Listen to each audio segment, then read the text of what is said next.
Bueno, en este planteamiento del problema se habla sobre la adultez emergente, que es la etapa entre los 18 y 29 años. En esta, digamos que las personas están todavía construyendo su identidad y tratando de descubrir qué quieren para su vida. Por eso es una etapa llena de cambios, dudas e inestabilidad emocional. El texto básicamente nos explica que aunque esta etapa los jóvenes desarrollan una forma de pensar más madura y reflexiva, también pueden sentirse confundidos o presionados por situaciones personales, académicas o laborales. Cuando el estrés es muy fuerte y no existe una buena regulación emocional, los pensamientos negativos pueden volverse repetitivos y afectar el bienestar emocional. Además, en el documento también se habla de las funciones ejecutivas, tales como la toma de decisiones y el control emocional, que son fundamentales en la vida de una persona.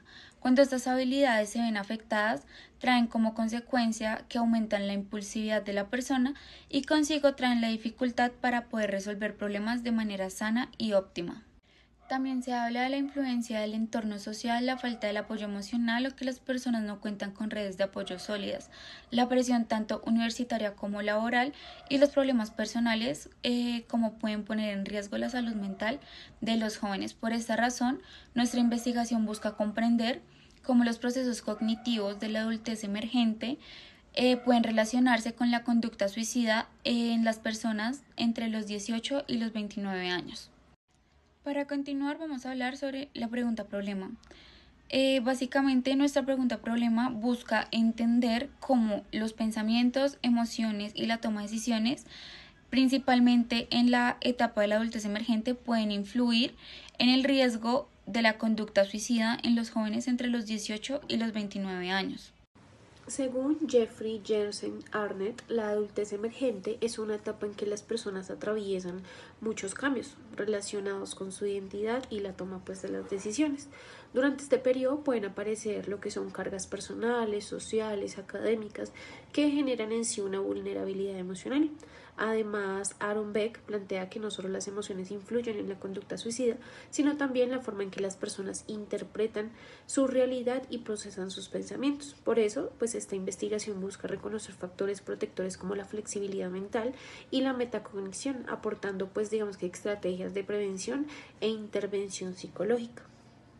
Como objetivo general, tenemos analizar la conexión entre los procesos cognitivos propios de la etapa de la adultez emergente, a través de la idea propuesta por Jeffrey Arnett, y los factores de riesgo o de protección que están relacionados con la ideación suicida en los jóvenes entre los 18 años y 29 años.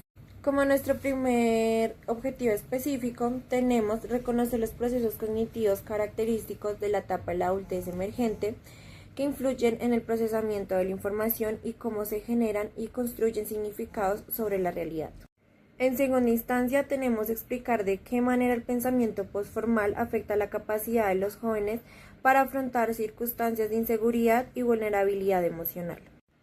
Y para finalizar, determinar de qué manera el funcionamiento cognitivo en esta etapa de vida puede ser considerado un factor de riesgo o de protección frente al desarrollo de esquemas disfuncionales y pensamientos suicidas.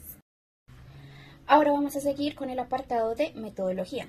Para llevar a cabo esta investigación, lo primero que definimos fue cómo íbamos a abordar el tema y esta decisión marcó todo el camino que siguió el estudio. Ahora vamos a seguir con el enfoque y el tipo de estudio. Decidimos trabajar desde una perspectiva cualitativa y más específicamente optamos por hacer una revisión documental. ¿Por qué? Porque nuestro interés no era intervenir ni evaluar directamente a las personas, sino entender qué dice la literatura científica sobre lo que viven mentalmente los jóvenes que se encuentran en esta transición entre la adolescencia y la adultez plena, que Arnett llama adultez emergente, y cómo se conecta con la aparición de pensamientos suicidas. Ahora vamos a seguir con las fuentes consultadas. Para esta investigación nos fuimos a buscar información donde sabíamos que iba a ser confiable, en este caso base de datos académicas y textos especializados en psicología. En las primeras fuentes tenemos a la Universidad Externado de Colombia, Universidad Javeriana y Universidad de los Andes, entre las universidades de España y Chile. Nos preguntamos si el material era relevante para nuestro tema, en este caso si era reciente o si tenía profundidad teórica como para aportar algo real a nuestro análisis. Ahora vamos a hablar sobre las técnicas e instrumentos. Para nuestra investigación, una vez recopilada la información, necesitábamos una forma de organizarla que nos permitiera comparar y contrastar. Ahí fue donde los cuadros comparativos se volvieron una herramienta clave.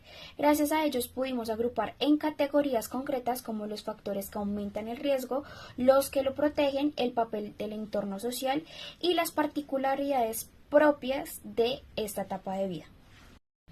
Y para leer toda esta información no nos quedamos solo en describir lo que decían los textos, sino que adoptamos un enfoque interpretativo. ¿Qué quiere decir esto? Nos permitió ir más allá y encontrar patrones, conexiones y tendencias que no siempre son evidentes a simple vista, pero son fundamentales y muy importantes para entender el fenómeno del suicidio en esta población. Ahora vamos a hablar de la relación entre la búsqueda de identidad y los comportamientos o también conocidos como conductas suicidas. ¿Qué pasa? En la época de la adultez emergente, Jeffrey Arnett plantea que el sujeto está en búsqueda de su identidad. El sujeto está en búsqueda de entender quién es. Podríamos llamarlo que el sujeto presenta sus primeras dudas existenciales. ¿Quién soy? ¿Para dónde voy? ¿Para qué sirvo? ¿En qué soy bueno? ¿Cuál es el propósito de intentarlo? ¿Sí?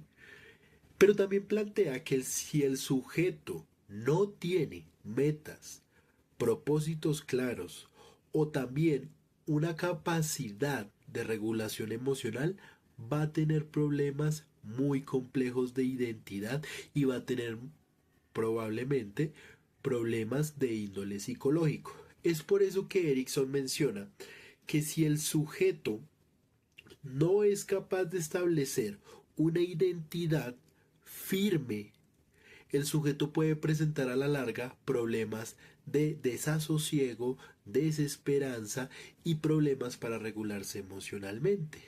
Y esto implica que el sujeto a lo largo del tiempo, mientras padezca estas sensaciones, estas emociones y estos sentimientos, puede aumentar la probabilidad de que el sujeto incurra en conductas ya sea autolesivas, de baja autoestima, de desmeritación de sus propios esfuerzos y en últimas y la más grave es que empiece a tener ideación suicida que pueda desembocar en intentos suicidas, intentos de consumar su propia vida de cualquier modo.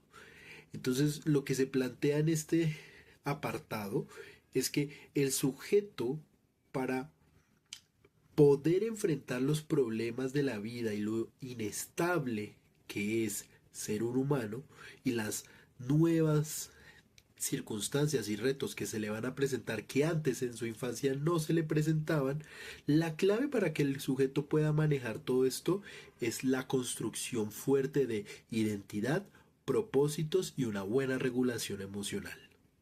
Ahora bien, vamos a hablar de la relación entre la toma de decisiones, la habilidad de la metacognición y su relación con la ideación suicida. Empecemos definiendo conceptos. Primero, la metacognición es la habilidad para pensar sobre la forma en la que pienso, o sea, pensar mi propio pensamiento. ¿Qué quiere decir esto?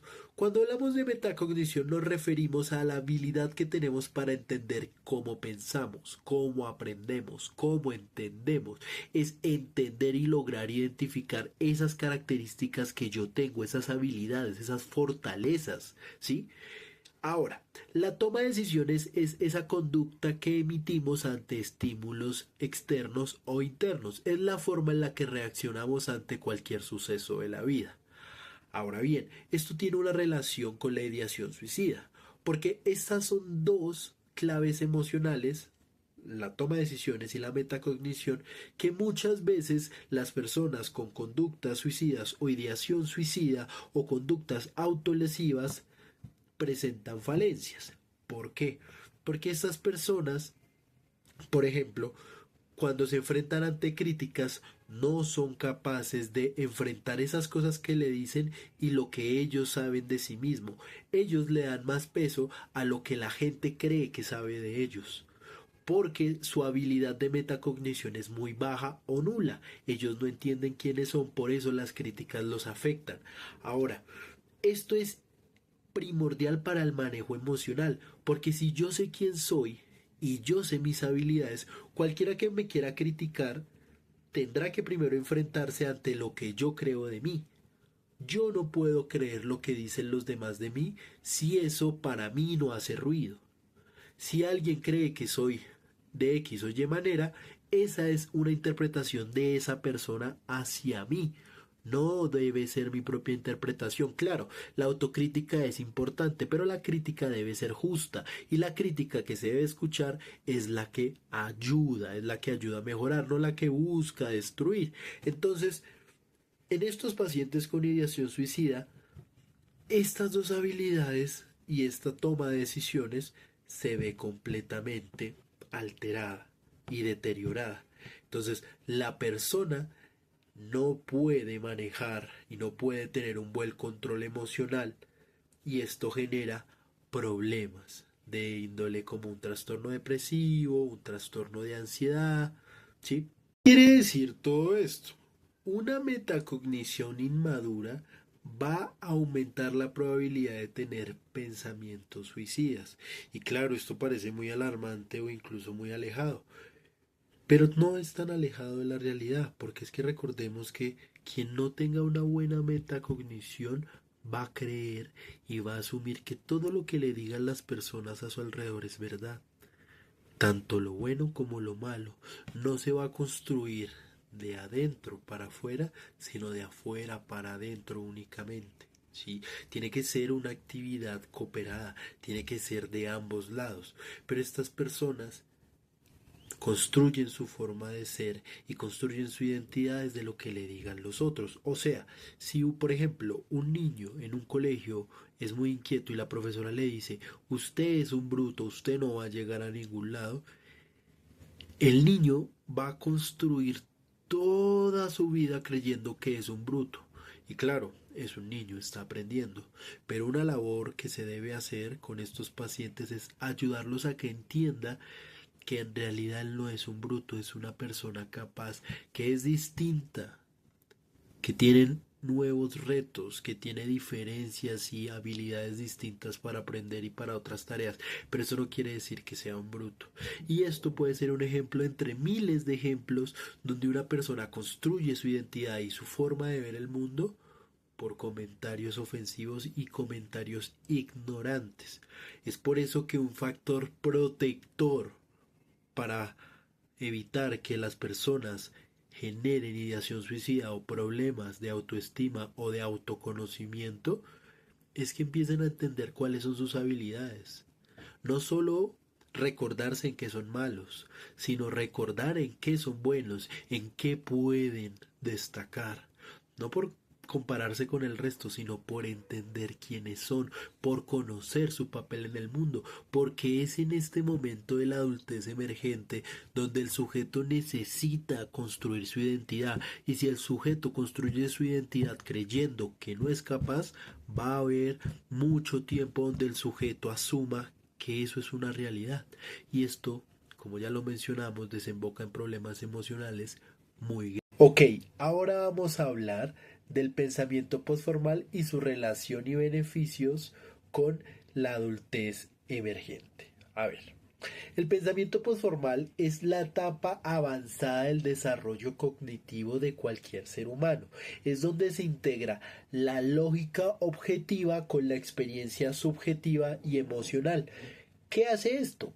Esto nos permite resolver problemas complejos, aceptar también la ambigüedad, o sea que las cosas no pueden ser como esperamos, y además entender las contradicciones.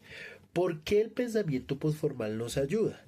Porque es un pensamiento madurado, es un pensamiento que integra lo que hemos venido aprendiendo, pero sobre todo es un pensamiento que entiende que la vida no es lineal, que la vida no es fácil y que la vida no es justa. Es un pensamiento donde el sujeto contempla que A pesar de sentirse incómodo por las adversidades y a pesar de sentirse en dificultad por ciertos sucesos, no se va a detener, porque entiende que son eso, sucesos, son cosas que están pasando temporalmente, que quizás sí se puedan solucionar o quizás no, pero en últimas va a tomar una decisión, va a resolver un problema.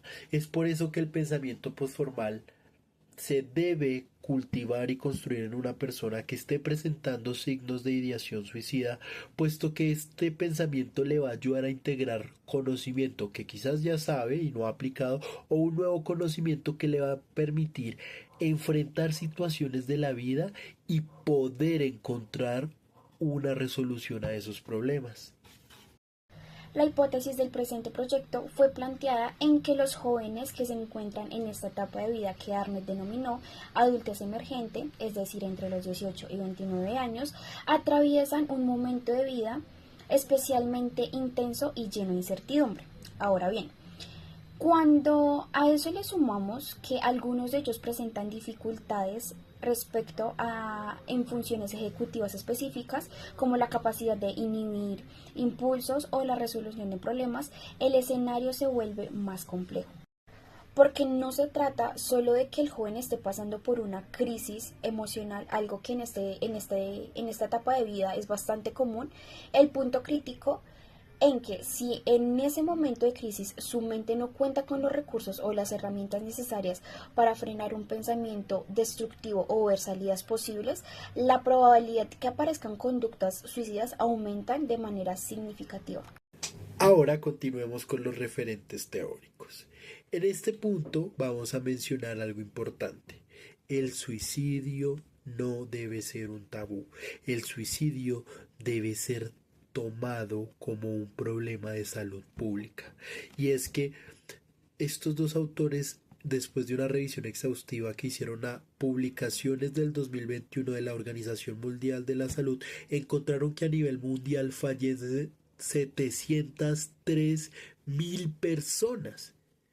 Vuelvo y repito el dato, 703.000 personas fallecen por suicidio a nivel mundial, entre jóvenes y adultos.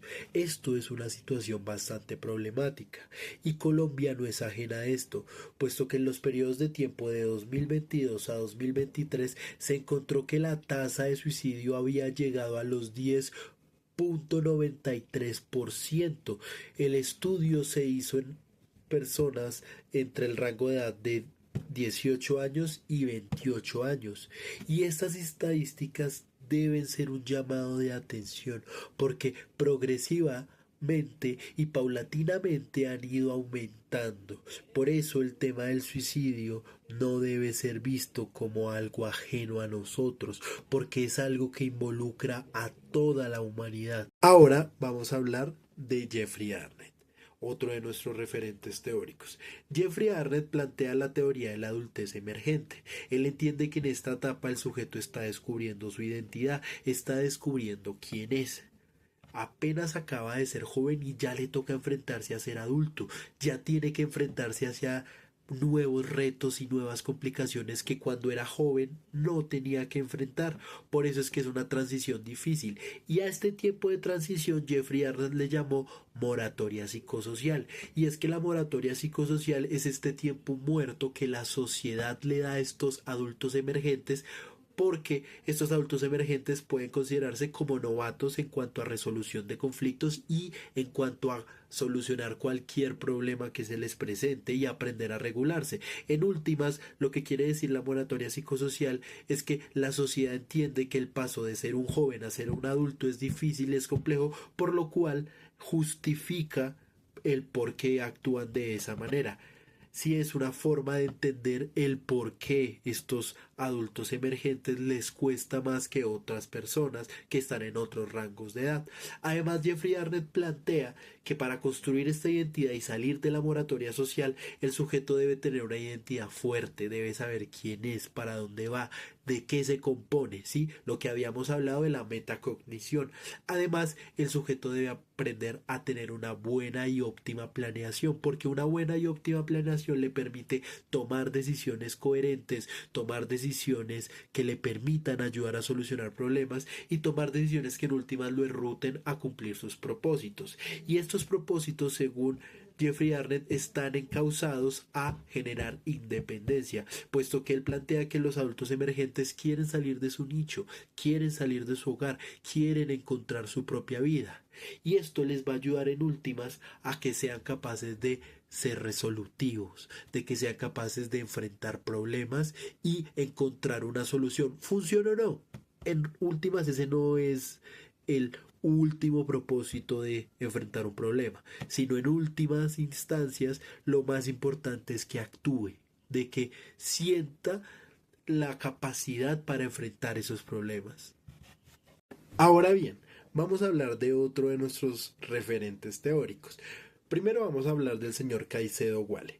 El señor Caicedo-Wale en 2024 se propuso estudiar cómo dos de las funciones ejecutivas, las cuales son el control inhibitorio y la regulación emocional, afectan a pacientes en el periodo de tiempo de la adultez emergente que padecen de ideación suicida y además que han tenido intentos de suicidio, ¿sí? Que pueden padecer además algún trastorno psicológico. Él se dio cuenta que las personas que han tenido ideación suicida y han tenido intentos de suicidio presentan una disminución significativa en su capacidad de control inhibitorio, o sea, su capacidad de no tomar decisiones apresuradas e impulsivas. El control inhibitorio es la capacidad que tenemos para inhibir estas sensaciones y deseos de actuar impulsivamente sin pensar las consecuencias, ¿sí? Él se dio cuenta que había una relación marcada entre estas personas y su función ejecutiva de control inhibitorio. Además, otro de los autores que habla de la regulación emocional es el señor Parra Rodríguez. Él en el 2026 se propuso estudiar también esta función ejecutiva, pero ahora hablando de la regulación emocional. Y él se dio cuenta que iba a ser un factor predictivo de una persona con riesgo de suicidio su incapacidad para regularse emocionalmente, puesto que esta persona no cuenta con las herramientas necesarias para enfrentar las eventualidades de la vida, lo cual le genera sentimientos de desesperanza y de desapego, porque él considera que su forma de ser y su forma de enfrentar los problemas no es suficiente, no es capaz de enfrentar los retos de la vida, por lo cual considera que la mejor opción puede ser el suicidio, o en últimas, sin haberse consumado el suicidio, tiene ideación suicida porque asume que al no ser capaz de regularse emocionalmente para enfrentar las situaciones, no merece estar vivo, porque no cuenta con las herramientas para poder enfrentar esos problemas que en últimas le van a permitir estar tranquilo.